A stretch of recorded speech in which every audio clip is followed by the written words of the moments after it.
Good morning, good afternoon, good evening, whoever you are, wherever you are. Welcome, folks. I'm Petey, and this is a look at Russian oil and the Russian economy, because I got a lot of flack about saying Russia's going bankrupt.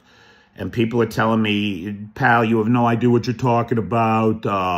The Russians are making money hand over fist with the oil sales, blah, blah, blah. Yeah, no, they're not. You're just wrong. And here's why. Another thing I get dinged on a lot is, who are my sources? Well, the price indexes are available to anybody, and the cost of production is available to anybody that can use a computer, right? If you can use Google, you can validate all of the statistics I'm about to give you. If you're interested in hearing from the experts that I use to inform my opinion, they include a fellow by the name of Joe Blogs over on YouTube, who I cannot recommend enough. This guy crunches numbers, hard data, which is hard for a lot of people to look at, right? But I'm going to give you the synopsis here. But a great spot on, this guy. He does his research. And then the other fella on the subject of research and real knowledge is Dr. Jeffrey Sonnenfeld at Yale University. He and his team are specialists in the Russian economy. And according to these sources and others, it costs Russia about $44 to $46 a barrel to get Urals crude out of the ground, right? Let's call it 45.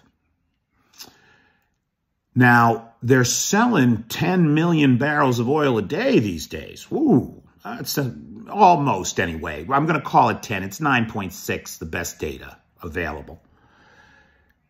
And you might say, well, Petey, how do you know that? Because Russia's not sharing any of its economic numbers. No, but they have buyers, right? China and India especially. And we know how much China and India are buying, and so we have the numbers. Bang. Easy peasy. Now, see, that's the thing that Russia just doesn't get, man. We're living in a global world, right, where everybody talks to everybody except them.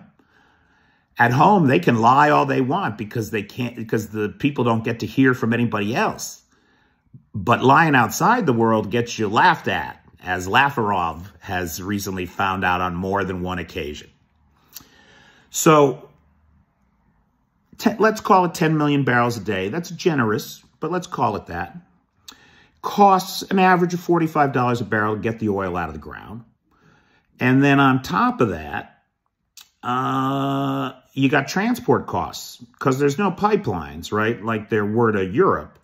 So you got to put it on a boat, and that costs $12 a barrel. So that means it's costing Russia $57 a barrel for every barrel of oil they sell. What do they take in? Well, these days they broke the price cap. They're bringing in about $63.50. The last I checked, Friday's numbers. $63.50. That's $60 million a day in oil revenues. And now all the idiots out there are saying, oh, you see, Petey, we told you, right, making lots of money. That's not a lot of money. It's not a lot of money. When you're spending $1 billion a month on a war you can't afford, forget about the immorality of it. But it's a war you can't afford. You're spending $1 billion a month on that thing. That's not $1 billion. Do the math, right? And what about all your other expenses? What about all those pensioner checks that you got to cut every month? What about all those salaries that you got to pay? What about the roads that need to be fixed, the bridges that need to be maintained? No, it's a problem. It's a problem. And it's going to get worse.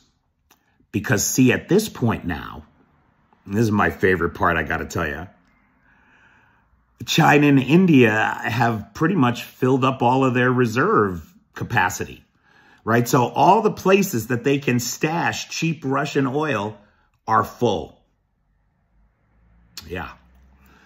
Okay. So that means that we're going to see that number decline, maybe like it was 2 months ago.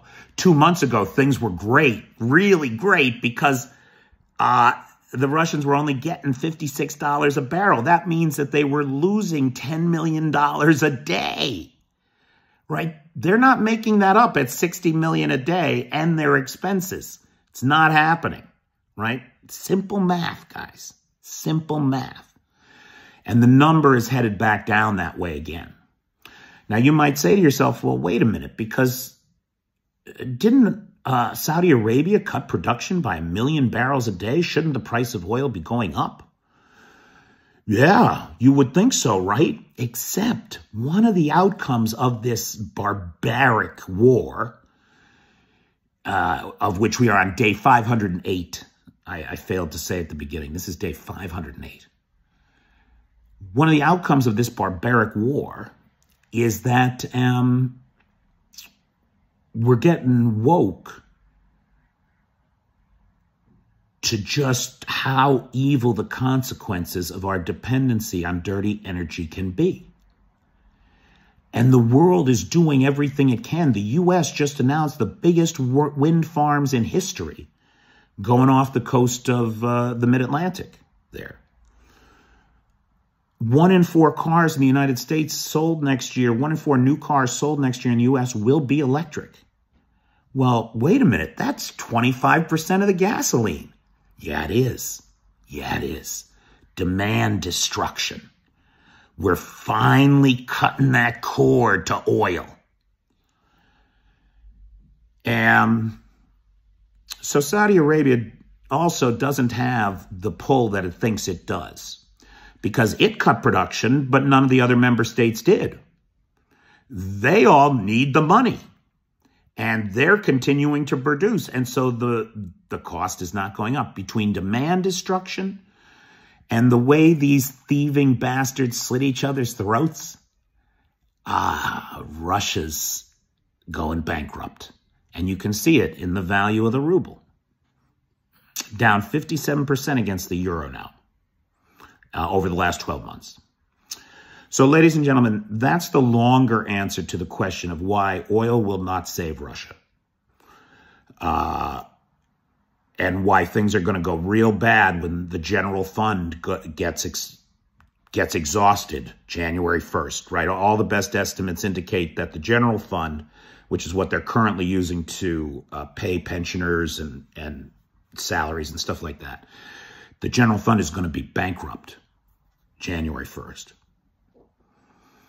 So things are about to go sideways in the biggest way possible for the Russians. And they can't blame the West. This is nonsense. These are self-created problems. Right now, the Western diplomats are goddamn falling over themselves trying to save Russia, trying to get a soft landing to this thing. Fuck them. Self-created. Let it go. Let it unravel. And let the chips fall where they may. And we can help pick them up when it's over, for the reasonable among them. Guys, do me a favor, would you please, if you found this interesting, please follow. I'm very close to having 3,000 subscribers, which I need to be able to go live from my laptop on TikTok. And I'm worried because I know I've identified at least 100 paid Russian trolls that are following me. And I'm worried that as soon as I hit 3,000 or get close, they're going to drop off and screw me. So if you can hop on board, I sure would appreciate it. Thank you so much. Make it a great day.